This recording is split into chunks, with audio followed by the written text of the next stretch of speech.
ఇప్పుడు మూర్తి గారి మీద ఒక నిమిషం అండి, ఒక నిమిషం. మూర్తి గారి మీద ఉన్న నమ్మకం కోల్పోతారు కొంతమంది.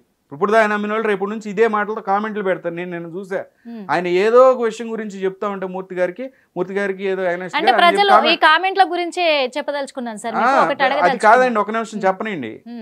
సో ఇట్లా కామెడీ చేస్తూ ఉంటారు. సో మనం బద్నాం అవటమే. ప్రతి ఒక్కరికి ఏదో మచ్చ ఉంటది, ఏదో ఇష్యూస్ ఉంటాయి. అందరి జీవితాలను తీసుకొచ్చి టీవీలో పెట్టుకోవద్దండి, దరిద్రంగా ఉంటది. ఏదైనా పెద్దది ఏదైనా కేసు దానికి సంబంధించి ఏదైనా ఎవరికైనా అన్యాయం జరిగిందంటే అవి వేరుంటాయి. ఏముందండి దీంట్లో అని చెప్పి అడుగుతున్నావు. అదే కదా అడిగింది డే 1 రోజు అడిగి ఇంకా క్రిమినల్లా మారుతున్నావు. ఇంకా నువ్వు కంటిన్యూ చేస్తే ఇంకా ఎవరో కొనలు అవుతారు.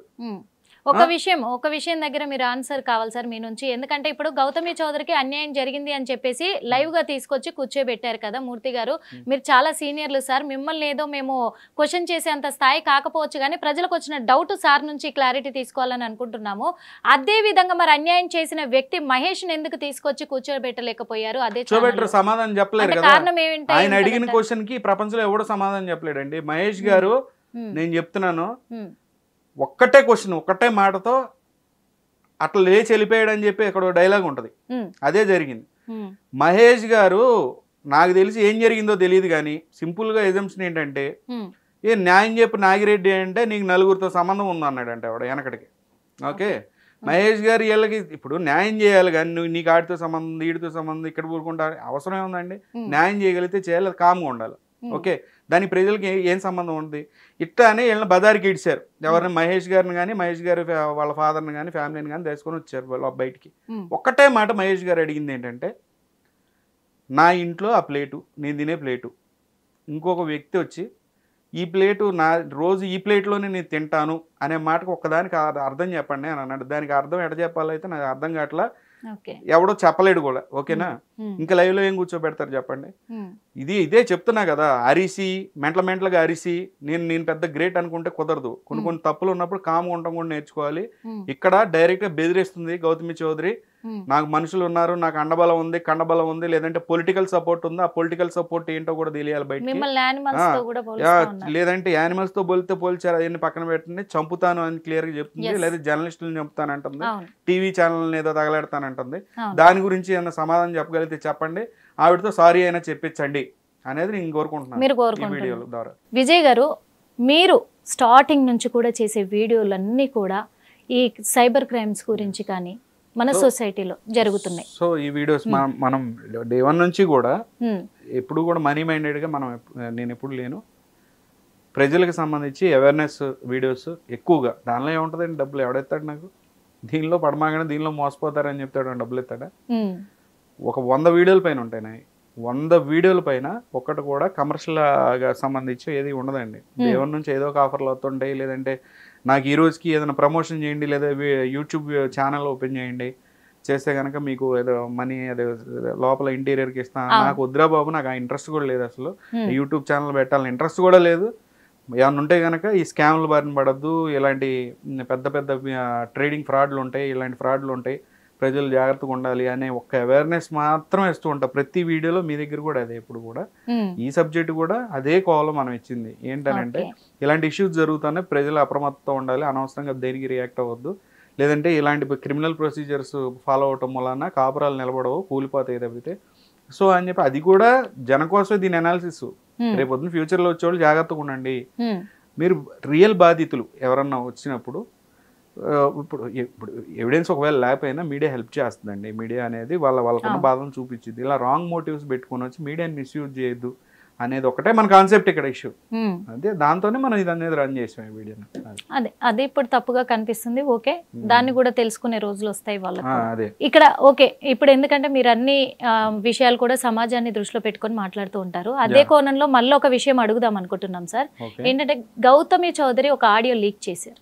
ఆ ఆడియో కూడా గీతూ చౌదరి వాయిస్ తో ఉన్నటువంటిది మహేష్ తో అడుగుతూ ఉంది, మరి ఇంత లేట్ నైట్ ఇంటికి వెళ్తే మీ ఆవిడ ఏమన్నదా అనే ఒక విషయం పైన ఆడియో రిలీజ్. ఇవన్నీ ఆడియో ఎడిటింగ్, అది ఆడదా కాదా, ఫారెన్సిక్ ల్యాబొరేటరీస్ కి వెళ్ళబండి. ఇవన్నీ ఏదైనా కేసు పెట్టి దానిలో ఏదన్నా ఒక క్రైమ్ కి ఇన్వాల్వ్ అయిన ఎవిడెన్స్ అయితే దాన్ని వెరిఫై చేసి ఇస్తారు. ఇవన్నీ వేస్ట్. అసలు ఆడియో టేపులు ఇని మోసపోయకండి. ఆల్రెడీ ఏఐలు చాలా ఉన్నాయి. జస్ట్ మన స్పీచ్ని ఇస్తే కనుక ఎట్లయినా కన్వర్ట్ చేసుకోవచ్చు, అది పక్కన పెట్టేసేయండి.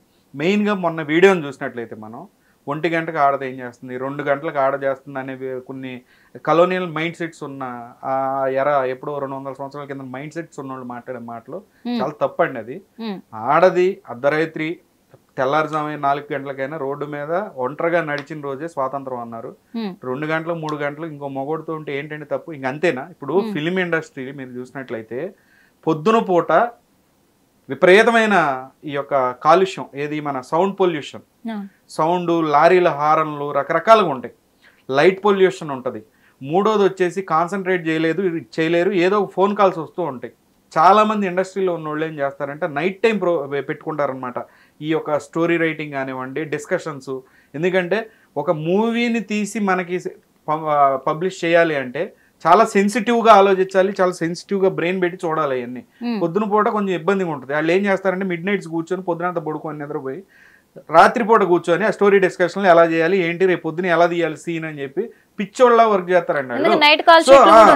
ఆటిల్ని తీసుకొచ్చి ఇదిగోండి పడుకున్నారు, ఇదిగోండి తీసుకున్నారు, ఏందండి అవి? అతను ఇండస్ట్రీలో ఉన్న అతనే కదా, మహేష్ గారు హీరో కదా ఆయన. సో అవన్నీ రాంగ్ అండి. అదే కదా చెప్తుంది, దాన్ని రాంగ్ వేలో చూపించకూడదు అంటున్నా. చాలా దరిద్రం అది. అట్లా ఫాల్స్ ఎలిగేషన్ చేసి అవతల వాళ్ళు క్యారెక్టర్ అసాసినేషన్ చేసి ఏమొచ్చిందండి మీకు? ఏమొచ్చింది మీకు? అంటే నాకు మహేష్ ఏ న్యాయం కూడా చేయలేదు ఇప్పటి వరకు, అసలు నాకు సపోర్ట్ చేయలేదు అని అంటుంది. చేశాడు అనేది అది వాళ్ళిద్దరు చూసుకుంటారు, పక్కన పెట్టండి. చాలా క్లియర్ గా మహేష్ ఏం చెప్పారు ఆయన, నేను కూడా 15 లక్షల రూపాయలు రూమ్, అండర్ వాటర్ లో రూమ్ అంట, సముద్రం లోపల సంథింగ్ ఎక్కడో, అది ఒక రోజుకి 15 లక్షల రూపాయలు.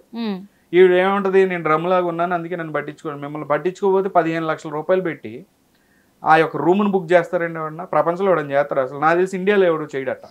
15 లక్షలు ఖర్చు పెడతారు ఒక్క రోజుకి. ఏది మిమ్మల్ని మీరు హ్యాపీగా ఉండాలని చెప్పి. ఏమండి, దేవాలయం పైన మీ పేరు చెక్కిచ్చాడు అక్కడ. ఒక దేవాలయం కట్టి దేవాలయంలో మీ పేరు పెట్టాడు. ఇంకేం చేయాలండి? మీకు సంబంధించి ఆ జిస్మిత్ లో ఏదో ఒక ప్రాపర్టీకి సంబంధించి షేర్స్ రాశాడు. ఇంకేం చేయాలి? మీకు డబ్బు ఇచ్చాడు, హ్యాపీగా ఉన్నారు, మీరు మంచి ఫ్యామిలీని ఇచ్చాడు, పిల్లలు ఉన్నారు, హ్యాపీగా ఉండాల్సింది పోయి మీరేం చేశారు? ఆయన మీకు ఇవన్నీ ఇచ్చాడు, మీరు ఆయనకి ఏమి ఇచ్చారు? రోడ్డు మీద తీసుకొచ్చి నుంచోబెట్టారు. మీరు ఏమి ఇచ్చారు? ఏం ఎలిగేషన్? మీకు ఏం ప్రాబ్లం ఉందంటే చెప్పలేకపోతున్నారు. ఏమీ లేదు, జస్ట్ బ్లాక్మెయిల్ చేస్తూ ఉన్నారు. ఇది తప్పు కదండి. మీకు ఏమైనా ప్రాబ్లం ఉంటే మిమ్మల్ని కొట్టాడు, ఇదిగోండి ఇటు కొట్టాడు, చూడండి ఒంటి నిండా వాతలు పెట్టి ఇట్లా చాలా మంది, ఎంతమంది అండి తెలుసా? పిచ్చి కొట్టుడు కొడుతుంటే హస్బెండ్, లేదంటే భార్య వల్ల దెబ్బలు తిన్న హస్బెండ్, లేదంటే చావులు చనిపోయిన హస్బెండ్స్, లేదంటే రకరకాల ఇష్యూస్ చాలా ఉన్నాయి. ఇది ఓపెన్గా చెప్తున్నా కదండి. సఫర్ అయ్యే వాళ్ళు ఉన్నారు, ఇది బిలో మధ్యతరగతి కుటుంబాలు, పేదవాళ్ళు చాలా మంది ఉన్నారు. వాళ్ళందరినీ తీసుకొచ్చి చేస్తారండి? ఎవరు చేయలేరు, వాళ్ళు రాలేరు మన దాకా. సో ఈ ఇష్యూస్ ఇట్లా వచ్చినప్పుడు వీటిని చూసి ఇంకొకళ్ళు ఇన్స్పైర్ అయ్యి ఇలాంటి క్రిమినల్ మోటివ్ని పెంచుకొని ఈ రకంగా సొసైటీని ఖరాబ్ చేసుకోవద్దని చెప్తున్నాం మనం. అది నేను చెప్పదలుచుకున్నాను. ఖచ్చితంగా, ఎందుకంటే మీరే కాదు మేము కూడా అక్కడ బాధితులమే. వాస్తవంగా చెప్పాలంటే ఆ రోజు చేసిన వీడియోకి మేము మరి ఒకటి గౌతమి చౌదరి గారు మీకు చెప్పాల్సింది ఒకటే అనుకుంటున్నాము. ఇప్పుడు తను రోడ్డు మీద పోయే ఒక వ్యక్తి ఏం కాదండి. మేము అడిగింది కూడా తను ఒక అనలిస్టు, అది గుర్తుపెట్టుకోవాలి. ఇలాంటి సమస్యలు రాకూడదు అని చెప్పారు. కానీ రెండు వైపులా కూడా మేము బ్యాలెన్స్ చేసి చూస్తూ ఉంటాము. అలాంటప్పుడు అంటే మీరు చేస్తున్న పొరపాట్లు కూడా మేము ఒక దానికి క్వశ్చన్ అడిగాము, చెప్పేంత బాధ్యత మీకుంది అనుకుంటున్నాము, అడిగేంత బాధ్యత మీడియాకు ఉంది. అలాంటప్పుడు మీ తప్పుల్ని బయట పెడుతున్నప్పుడు, అవి బయటకు వస్తున్నప్పుడు మీకు ఎందుకు అంత ఆవేశం వస్తుందో మాకు అర్థం కాలేదు. అంటే మీడియా వ్యక్తులు ఇప్పుడు మీకు సపోర్ట్ చేస్తేనేమో మీరు ప్రశాంతంగా ఉంటారు, వాళ్ళని ఏమన్నారు. కాకపోతే మీరు కూడా ఒక్క విషయం లాజిక్ గుర్తుపెట్టుకోండి, ప్రజలు కూడా అడుగుతున్నారు, మరి గీతూ చౌదరి బయట ఉన్నప్పుడు గౌతమి చౌదరి ఏం చేశారు? కేసు వేయకుండా. రీతూ చౌదరి మరి లోపల బిగ్ బాస్ హౌస్ లోకి వెళ్ళిన తర్వాత గౌతమి చౌదరి ఎందుకు బయటకు వచ్చారు? వీటి మీద మీరు క్లారిటీ ఇవ్వాల్సిన అవసరం ఉంది.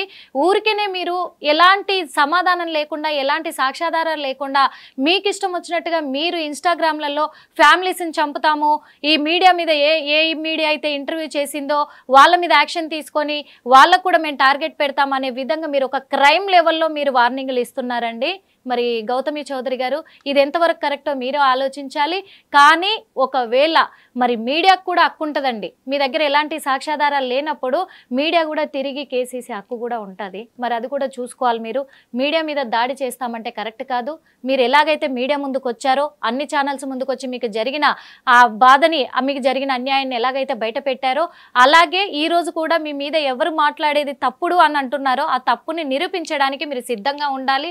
అంతేకాని మీరేదో బెదిరిస్తూ బ్లాక్మెయిల్ చేస్తూ మమ్మల్ని ఇలా చంపేస్తాము చేయడం అనేది కరెక్ట్ కాదు అనేది మేము అనుకుంటున్నాము. ఈ రోజు విజయ్ గారు కూడా చెప్పారు కదా, మళ్ళీ హిట్ టీవీలో కూర్చోబెట్టడానికి కారణం కూడా అదే. తన ఉద్దేశం ఏంటో క్లియర్గా చెప్పారు. మీ ఫ్యామిలీస్ని మీరు ఖరాబ్ చేసుకోవద్దు, మీ కెరియర్ని మీరు ఖరాబ్ చేసుకోవద్దు, మీరు వెల్వేషన్ అయిపోయి మీ క్యారెక్టర్ని మీరు డౌన్ చేసుకోవద్దు అనే విధంగా మాట్లాడాను నేను. అది మీకు తప్పనిపించి ఎలా పడితే అలా వార్నింగ్లు ఇస్తూ ఉన్నారు, ఎలా పడితే అలా మాట్లాడుతున్నారు. కాబట్టి ఈరోజు మీరు స్పందించాల్సిన అవసరం ఉంది అని చెప్పేసి విజయ్ గారు కూడా కోరుతున్నారు. కానీ మీడియా అన్ని ఛానళ్ళు ఒకటే, కొన్ని ఛానళ్ళు కాదు. అన్ని ఛానళ్ళు ఒకటే అయినప్పుడు అన్ని ఛానళ్ళ పట్ల కూడా మీరు గౌరవప్రదంగానే ఉండాలి. అంత ఈజీగా మీరు బెదిరించడానికి కూడా ఇక్కడ బెదిరిపోవడానికి ఎవరు రెడీగా లేరు. అది గుర్తుపెట్టుకోవాలి. గౌతమి చౌదరి గారు మీకు ఎలాంటి బ్యాక్గ్రౌండ్ ఉందో మాకైతే తెలియదు. కానీ మేము ప్రజల పట్ల కానీ బాధితుల పట్ల కానీ అలాగే నిందితుల పట్ల కూడా సమానంగానే ఉంటాము. అది గుర్తుపెట్టుకోవాలని ఆశిస్తున్నాము. మరి గౌతమి చౌదరి గారి విషయంలో ఏం జరగబోతుంది, మరి అలా హస్బెండ్ కావచ్చు, ఇటు వాళ్ళ మామయ్య కావచ్చు, వాళ్ళందరూ కూడా ఫ్యామిలీ మెంబర్స్ బయటికి రావడం జరిగింది. పెద్ద పెద్ద ఛానళ్ళల్లో కూర్చొని చెప్పడం జరిగింది. దానికి ఫస్ట్ సమాధానం చెప్పండి. మీ ఫ్యామిలీ మెంబర్స్ చేస్తున్న ఎలిగేషన్స్కి సమాధానం చెప్పండి. ఆ తర్వాత మా దాకా రండి. ఓకే. హిట్ టీవీ యాప్, ఇందులో short news, live news, entertainment shows, movies, digital magazines తో పాటు మీ జిల్లా వార్తలను కూడా ఫ్రీగా చూడొచ్చు.